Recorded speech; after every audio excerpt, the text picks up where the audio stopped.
Samantala naman, pumasok si Javier sa bahay na puno ng putik ang katawan. Napatingin si Mang Rigor sa madungis na mukha ng pamangkin. Nagmistula na itong pulubi sa nangingitim niyang itsura. Javier, nakakatawang makita kang kamukha ng dati mong anyo. Biro ni Mang Rigor. Naglakad patungo sa sala si Javier. Anong dating anyo? Dumilang to ng kabayo. Mas sungit na sagot ni Javier.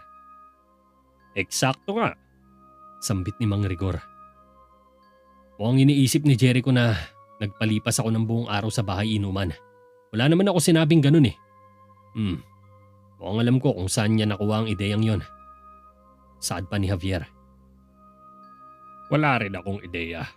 At Javier, baka gusto mong maligo. Nangangamoy ka na kasi. Natatawang mungkahi ni Mang Rigor. Sa susunod na kabanata, isa pang paligsahan ang magaganap sa Terraveda. Ang binata na kilala bilang Daniel ay nag-aasam sa kanyang sarili sa isang tagumpay. Gumagamit si Daniel ng mahika sa paligsahan upang makipaglaban. At sa paggawa nito ay napagtanto niya ang tunay na lakas ng kanyang kapangyarihan. Ang mga kalwalhatian na matagal na niyang inaasam ay posible na niyang makamit. Samantala, susubukang manipulahin ni Prinsesa Raya sina Haring Argo at Prinsipe Jericho para makipagkompetensya sa isa't isa. Sa loob ng masukal na kakahuyan ay makikita ang isang binata na mabagal na naglalakad sa kagubatan ng Terraveda. Makikita rin ang dala niyang malaking bag at isang nakasukbit na espada sa kanyang likuran. Tahimik niyang binabagtas ang daan habang ninanamnam ang magandang sikat ng araw at ang simoy ng hangin sa paligid ng kalikasan. Subalit bigla na lang siyang napahinto nang harangan ng isang lalaking kalbo at matipuno ang katawan ang kanyang daan. Napaatras ang binata upang umiwas, ngunit hinarangan na naman siya uli ng isa pang lalaki sa kanyang likuran. Kinabahan ng binata kaya nanatili lang siyang nakatayo at hinintay na makalapit ang dalawa sa kanya. Alam ba ng nanay mo na nandito ka sa gubat? Anong pangalan mo, bata? Tanong ng lalaki na nasa likuran niya. Napalingon ng binata. Daniel po. Inosenteng sagot ng binata. Anong nasa bag mo? Tanong naman ng kalbong nasa harapan ng binatang si Daniel. Wala lang ito. Umatras si Daniel subalit hinawakan siya ng kalbo tsaka hinablot ang kanyang bag. Bumagsak sa lupa ang bag ni Daniel at bumuhos lahat ng mga laman nito. Ako si Hugo. Saan ka naman pupunta? Tanong uli ng lalaking nasa likuran ni Daniel. Sa Terraveda, para lumahok sa torneo. Sagot ni Daniel. Tumawa ng malakas si Hugo. Pansin tuloy ang nabubulok ng ngipin at bagang nito. Yan ba ang gagamitin mong espada sa laban? Wika ni Hugo. Sabay tinuro pa ang espadang nakaalampay sa likod ni Daniel. Opo. Maikling sagot ni Daniel kay Hugo. Patingin nga rin ako. Biglang kinuha ng kalbo ang espada ni Daniel sa likod. Naagaw ito ng kalbo kay Daniel. Tinagmasdang maigi ng kalbo ang espada ni Daniel. Namangha ito sa talas at kintab ng espada, kaya nagka-interes ang kalbo na rambuhin ang espada kay Daniel. Sinubukan nitong agawin ni Daniel subalit nilayo ng kalbo ang espada kay Daniel. Walang magawa si Daniel kundi yumuko at malungkot na lang sapagkat wala siyang laban sa dalawang sigang barbaro. Nakita mo na ba ang torneyong ito? Maniwala ka sa akin. Ang batang tulad mo ay walang pagkakataong manalo. Lalo na kung wala kang espada. Tumatawang sabi ni Hugo kay Daniel. Nagsimula nang maglakad paalis ang dalawa at iniwang malungkot si Daniel.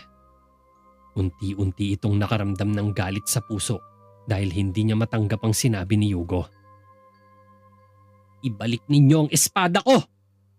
Galit na sabi ni Daniel habang nanlilisik ang mga mata niya. Pabor na to sa'yo, bata. Balang araw ay magpapasalamat ka rin sa amin. Ani Hugo. Di nila pinansin si Daniel at nagpatuloy lang sila. Sabi ko, ibalik ninyo ang espada! Matigas na sabi ni Daniel sabay galit na sinugod si Hugo. Bumalasik ang mukha ng lalaki. Nahawakan nito ang kamay ni Daniel sabay tinulak palayo. Napaatras ng ilang dipa si Daniel kay Hugo. Matapang kang bata ka ha? Pwes, dito, ituturo ko sa'yo kung paano lumaban ang totoo. Sabay binuka ni Hugo ang kanyang mga braso habang lumalapit ito kay Daniel. Sumugod muli si Daniel. Sumirit ang kanang kamao ni Hugo at sinalubong ng tiyan ni Daniel ang somersault. Alumpihit sa sakit si Daniel nang mabuwal sa lupa.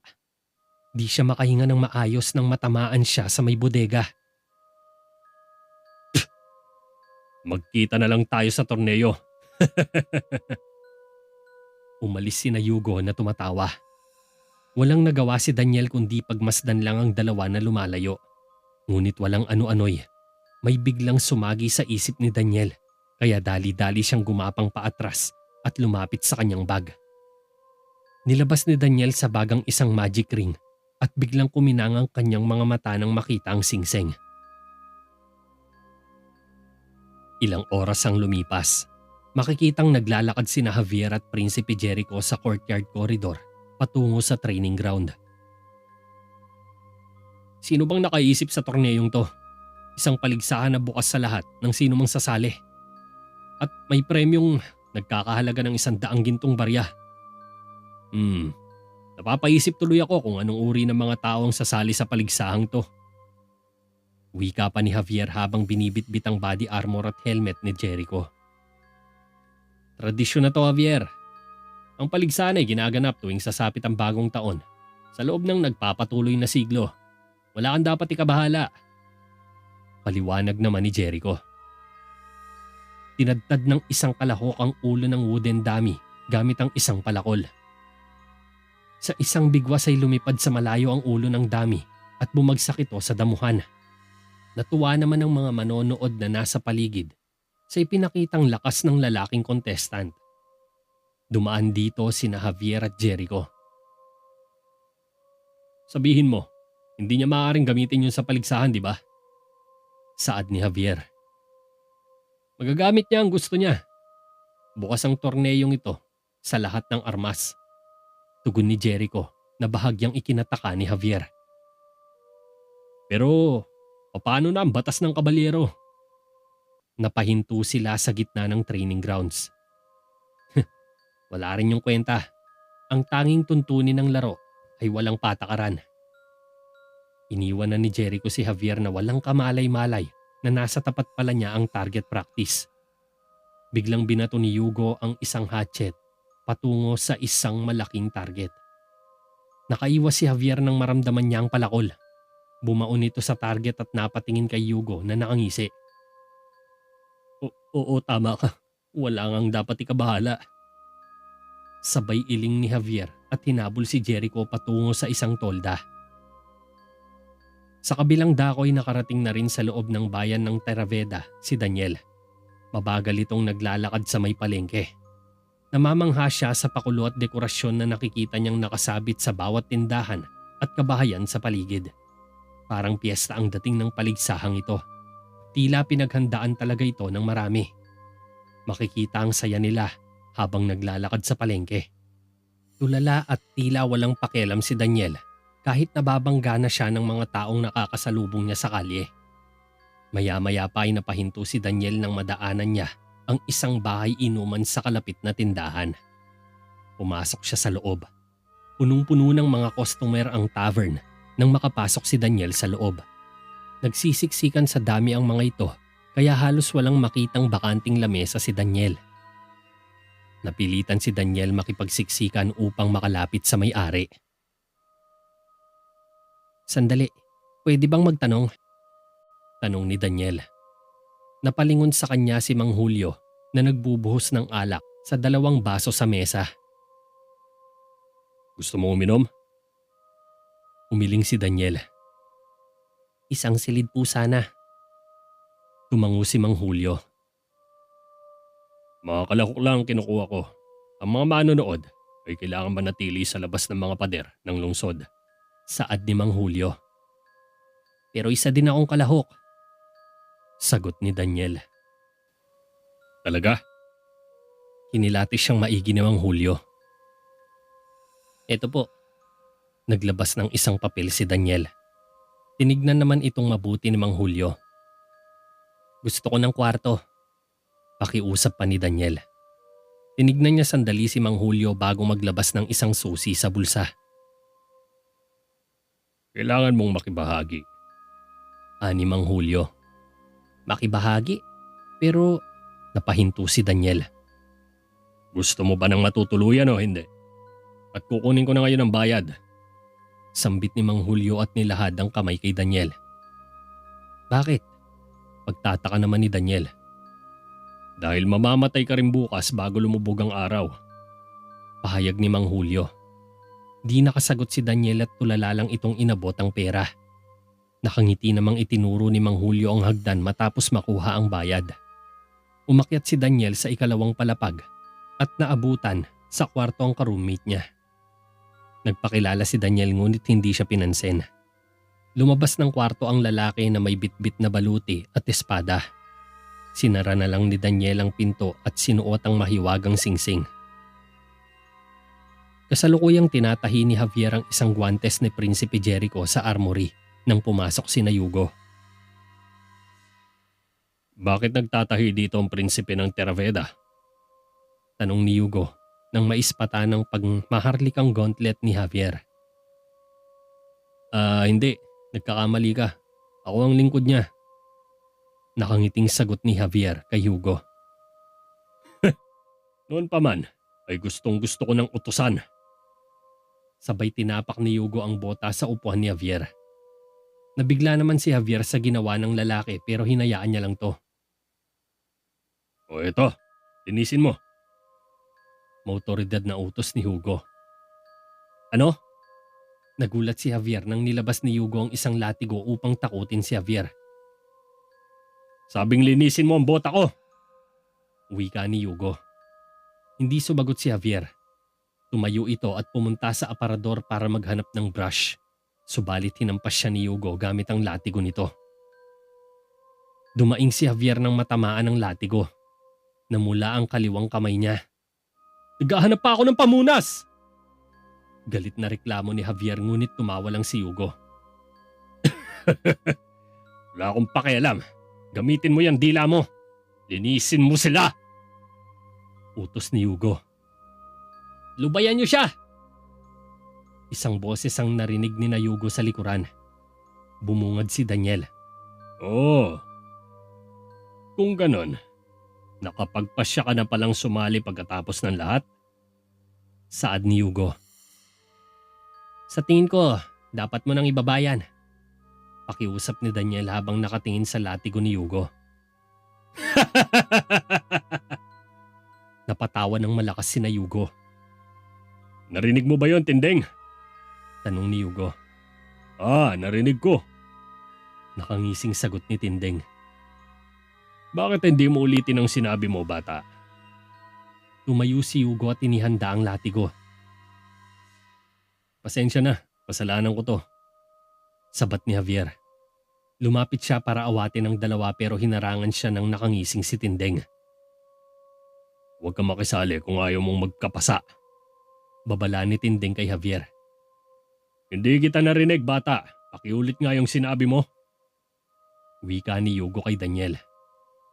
Nasabi ko na ang dapat kong sabihin. Sagot ni Daniel. Napangising na patalikod si Yugo para tignan si Tindeng habang hinahampas sa sahigang latigo. Dahil dito, hindi nito napansin ang paggamit ng mahika ni Daniel nang kumuha ng espada sa sword pot. Biglang umilaw ang singsing ni Daniel sa kamay, kasabay ng parang magnet na dumikit sa kamay niya ang espada. Yeah!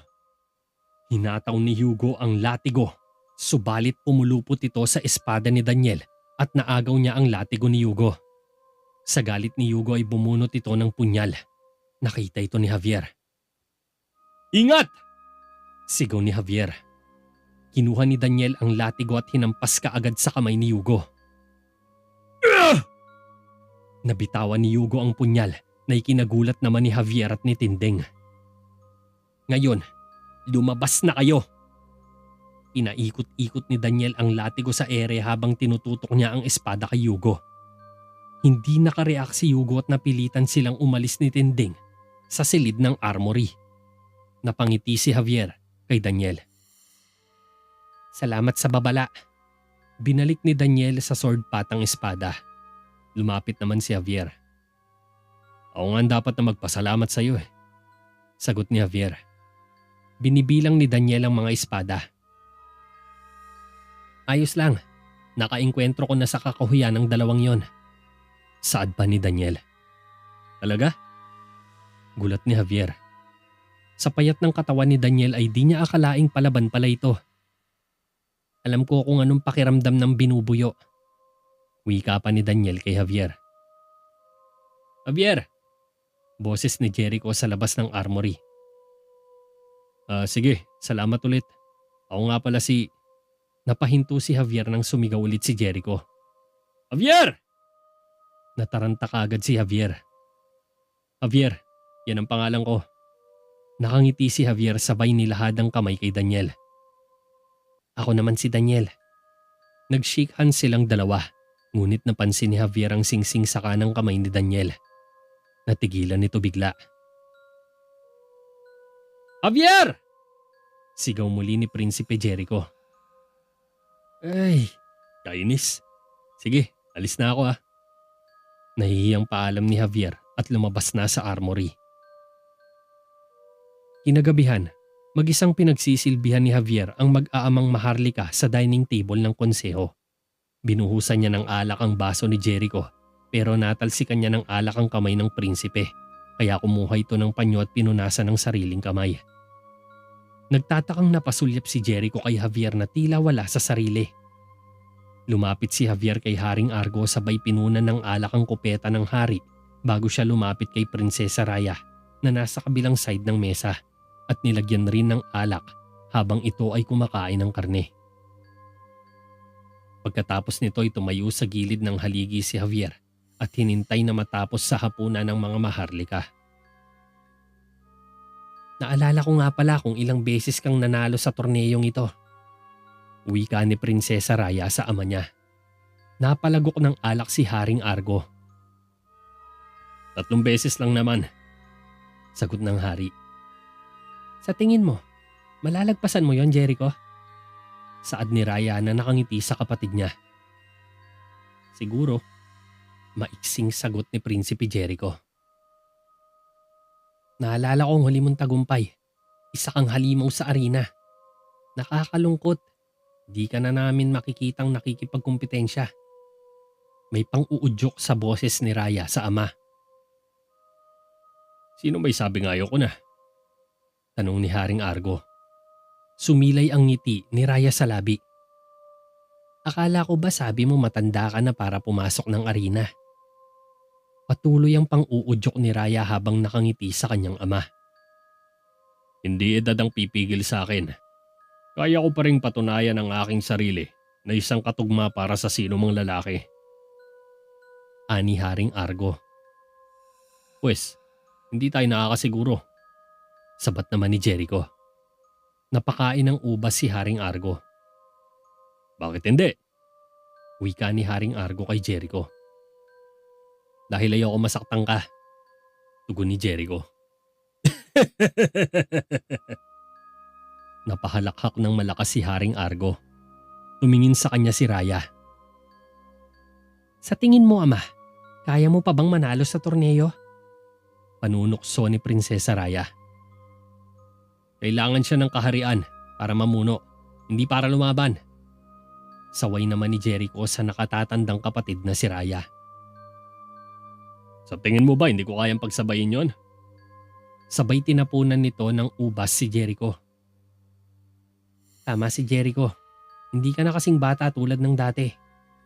Tsaka kailangan ko na makakasama ko sa entablado. Saad ni Raya pero halatang inuudyukan pa rin niya ang ama na sumali.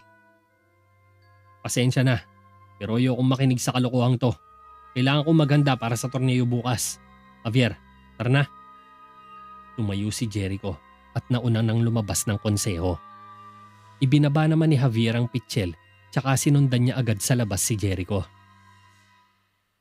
Nakakalungkot. Magiging mabuti sana para sa mga tao na makita kang nakikipagkumpetensya sa huling pagkakataon. Pero gayunpaman, mukhang tama si Jericho. Hindi mo na magagawa ang lahat. Nagkunwaring nalungkot si Raya para maudyok pa niya ang ama na sumali sa torneo na gaganapin bukas. Napaisip naman ng malalim si Haring Argo habang kumakain ng mansanas. Pagkaputok pa lang ng araw ay nagsimula ng magtipon ang mga tao sa tournament grounds upang manood sa pagbubukas ng laban. Ang torneo ay gaganapin sa arena mula sa loob ng 3 araw. Simple lang ang magiging takbo ng laban.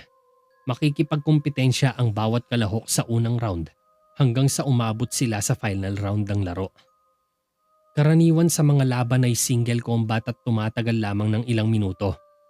Ngunit kasing dami ng 10 labanan ang maaaring maganap sa loob ng 1 araw sa arena. Ang paligsahan sa torneyong ito ay ang pinakasikat na mga kaganapang pampalakasan sa tradisyon ng Theraveda. Hindi sila nagpapalista ng mahihina ang loob. Kailangang matibay ang sikmura ng sino mang sasali sa laro. Mula sa mga mahihina hanggang sa pinakamahuhusay ang maaaring maglaban-laban sa mga solong kaganapan. Kaya kakailanganin dito ang tatag at tibay ng loob sa bawat laban. Masyadong madugo ang paligsahang ito. Tinatayang ang bawat kalahok ay umuuwing may nababawas na bahagi ng kanilang katawan. Kung mamalasin naman, ay inilalabas itong bangkay sa arena at diretsyong inililibing sa likod ng kastilyo. Ang mga eksperimental na laban na itinanghal ng mga sinaunang hari ay tila nagpapatunay nito. Ang mahahabang laban ay sadyang nakakasuka, ngunit kadalasan ay nakakarimarim. Tinatayang ang karamihan sa mga sumasali ay lumalaban ng 2 o 3 beses sa isang araw at nakakapas lang sa pagitan ng 2 o 4 na katao na may 5 hanggang 6 na pakikipaglaban sa kanilang mga pangalan. Ang klasikong labanan ng torneo ay karaniwang nagdadala ng isang kabalyero na armado ng espada, baluti at isang bilog na kalasag laban sa isang retiarius o kalahok na armado ng palakol, punyal, espada at sibat o isang samnite na nilagyan ng visor at isang katad na nagpoprotekta sa mga braso. Gayunpaman, dahil sikat ang torneyong ito ay maraming tagakalapit na bayan ang nahikayat na sumali at nagboluntaryong makipagsapalaran sa pag-asang sila'y mabigyan ng titulong kabalyero bilang gantimpala para sa tagumpay o mga mahihirap na taganayon na nakikipaglaban para sa gantimpala na pera o ginto. Naghihiyawan na ang mga tao sa gilid ng stand ng arena at hindi na makapaghintay sa laban.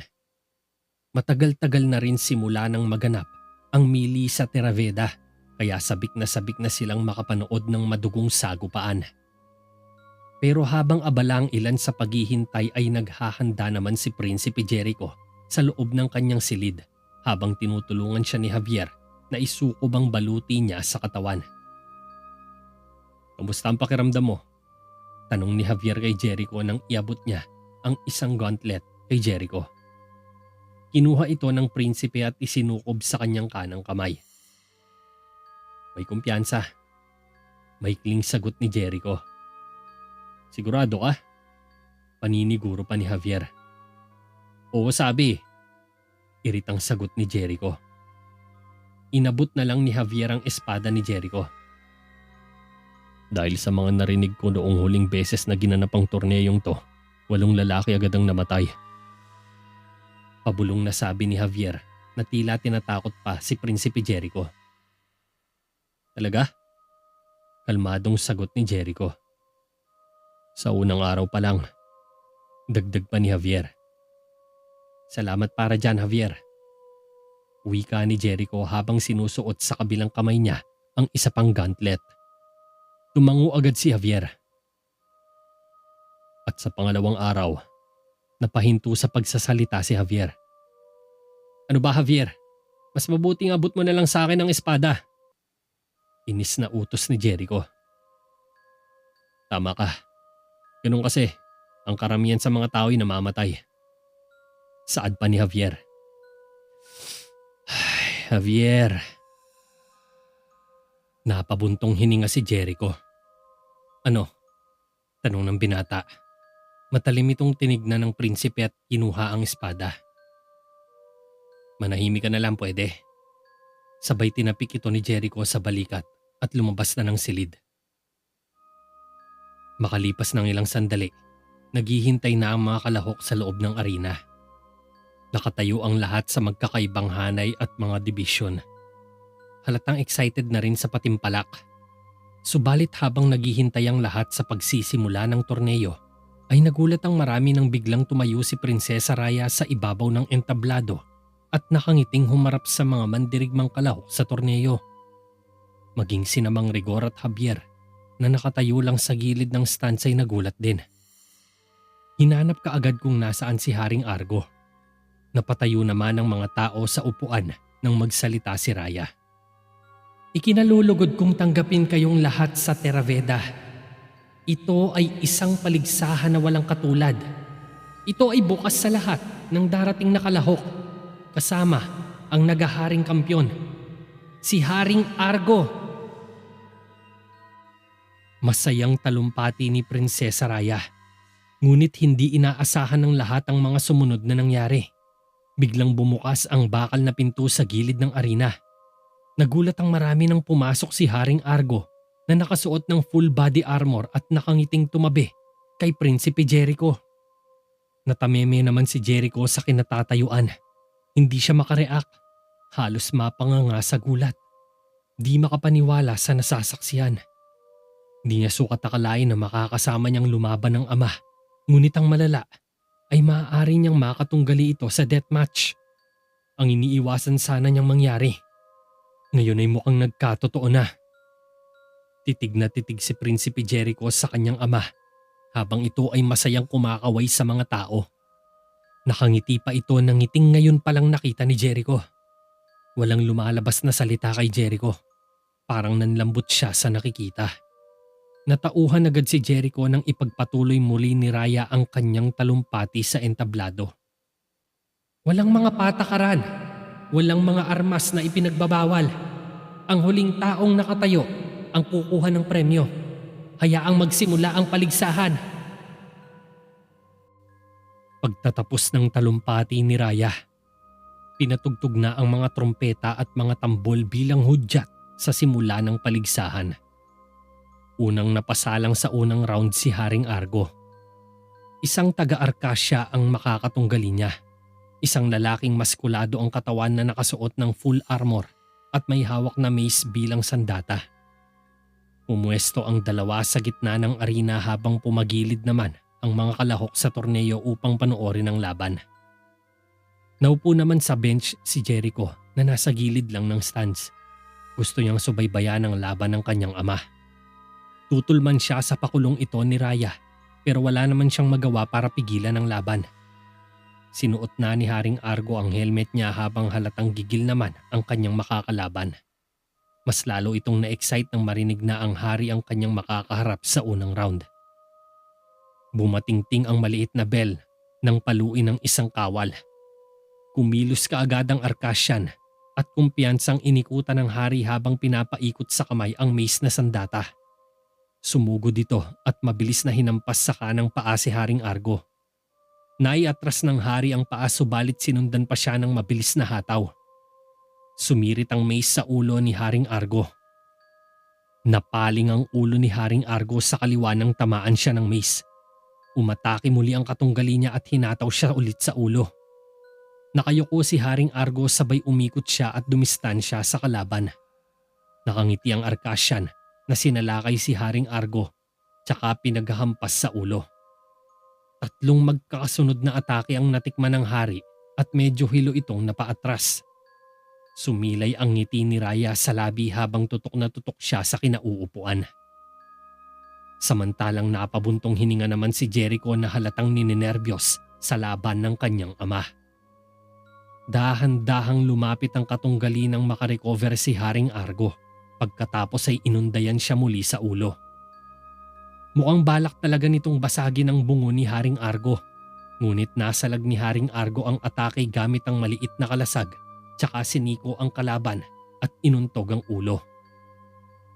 Umikot ang paningin ng lalaki nang mabasag ang ilong nito. Pasuray-suray itong napaatras hanggang bumagsak sa lupa habang dumadaing sa sakit. Nilapitan agad ito ni Haring Argo at mabilis tinutukan ng espada. Hindi nakapalagang arkas yan, kaya napataas na lang ito ng kamay, tanda ng pagsuko. Nagsigawan ng mga manonood at napapalakpak ng magwagi si Haring Argo sa una niyang laban. Napatayo naman si Jericho at medyo nainis sa eksena dahil mukhang sa ama niya napupunta ang papuri ng mga tao. Nawala ang ngiti ni Raya. Medyo nakaramdam din ito ng inis sa sarili. Ilang sandali pa ay sumunod na pumasok si Prinsipe Jericho sa arena. Isang Persyano ang makakalaban niya agad. May hawak itong shamsir at kampilan na mabilis itong pinapaikot-ikot sa mga kamay. Subalit sa kabila ng pagpapakitang gilas ay kalmado lang na nakatayo sa harapan si Jericho. Wala man itong imik habang nakatingin sa kalaban. Natatakpan ng itim na balabalang mukha ng Persyano at mga mata lang niya ang tanging nakikita ni Jericho. Maya-maya pa ay tumigil na sa pagpapasiklab ang Persyano. Nag-fighting stance ito, ngunit biglang sumugod si Jericho. Yeah! Sigaw ng Persyano nang umatake kay Jericho, subalit isang kamao ang gumulat sa kanya. Napahiyaw sa sakit ang Persyano nang tamaan ng straight hook sa bibig. Tumalsik ito ng ilang metro at tuluyang nakatulog nang bumagsak sa lupa. Nagulat ang mga kalahok sa ginawa ni Jericho at nagkaroon ng bulungan. Ang iba ay natakot ngunit ang ilan ay mas lalong na-excite sa takbo ng paligsahan, lalo na ang mga barbarong sina Tindeng at Hugo. Napasigaw naman sa tuwa ang mga tao matapos manalo si Prinsipe Jericho sa laban. Hindi na niya pinatagal pa ang laban at sa loob ng 1 minuto ay tinapos niya na to. Tinanggal niya ang helmet niya sa ulo sabay tinaas ang espada sa ere habang umiikot sa arena ng nakangiti sa mga tao. Sa sumunod na laban ay pumasok si Hugo sa arena nang nakasuot lamang ng helmet na nakabuka ang pagitan ng mga mata at bibig. Bitbit niya ang malaking palakol ni Tindeng na siyang gagamitin niya sa laban. Isang taga-Babylon ang makakalaban ni Hugo. Medyo may kaliitan nito at hindi gaano kalakihan ang katawan. Subalit dalubhasa ito sa single combat at napakabihasa sa dunong. Walang kawal ang namagitan sa kanila kaya sa pagkakataong ito ay marahas na umatake si Hugo sa Babylonian. Sumugod dito at sunod-sunod na winasiwas ang palakol ng pahalang. Ngunit lahat ng atake niya ay naiiwasan lang ng Babylonian fighter. Umatake muli si Hugo at hinampas niya ng diretso sa ulo ang kalaban. Nablock ng Babylonian ang atake gamit ang kanyang kalasag, sabay dumistansya kay Hugo. Nag-ikutan ang dalawa at sandaling nagpakiramdaman. Biglang sumugod si Hugo nang hindi nag-iisip, tsaka hinataw sa balikat ang Babylonian. Naharang ito ng kalasag at tinapik ng Babylonian ang palakol ni Hugo kasunod ng mabilis na backhand sa muka. Nabuwal sa lupa si Hugo. Hilo itong nakatihaya sa lupa habang iniinda ang tama. Hindi maiwasang magpugay ang Babylonian sa pag-aakalang panalo na siya sa laban. Umikot ito at humarap sa mga tao. Napapalakpak ang mga manonood sa tuwa na naghihiyawan pa sa mga stands. Ilang sandali pa ay nilapitan na niya si Hugo na kasalukuyang pa ring nakahilata sa lupa. Nasaksihan ni Daniel ang nangyari. Kaya lumapit ito sa stands at pinanood ang mga susunod na magaganap. Pero ikinagulat niya nang humugot ng maliit na punyal si Hugo at sinaksak sa kaliwang binti ang taga-Babylon. Napaluhod sa sakit ang isang paa ng Babylonian habang sinusubukang hugutin ang punyal sa binti niya. Subalit nagulat siya nang tumayo si Hugo at gamit ang kanyang palakol ay hinataw siya ng malakas sa ulo. Animoy minaso ang ulo ng Babylonian nang umikot ito ng 90 degrees. Sa lakas ng impact, nabali ang buto niya sa batok. Bumagsak sa lupa ang kawawang Babylonian nang hindi na humihinga. Namatay itong bali ang leeg at basag na basag ang panga. Napasigaw sa tuwa si Tindeng matapos manalo ni Yugo. Kabaligtaran sa mga taong nasa paligid niya na halos bumaligtad na ang sikmura dahil sa karumal-dumal na eksena. Napalunok naman ng laway si Daniel sa tabi habang pinagmamasdan niya si Yugo na buong galak na nakataas ang mga kamay at tila naghahamon pa ng laban. Ngunit sa halip na hangaan, binuyulang ito ng mga taong galit sa nangyari. Samantalang napatulala lang si Daniel. Di siya makapag-isip ng maayos at tila wala sa sariling tinignan si Yugo na nakangiti sa kanya. Napaiwas agad ng tingin si Daniel at mabilis nang inigang kanyang katawan habang nakahawak sa singsing niya. Hindi niya lubos maisip kung bakit siya naririto sa lugar na ito. Alam niya sa sarili na mamamatay lang siya dito. Ngunit hindi niya maintindihan ang sarili kung saan siya napahuhugot ng tapang upang humarap sa mga ganitong laban. Kahit anong pigil niya ay tila nahihipnotismo siya. Parang may kung anong nagtutulak sa kanya na humawak ng espada upang makipaglaban, hindi para sa salapi, kundi sa karangalan.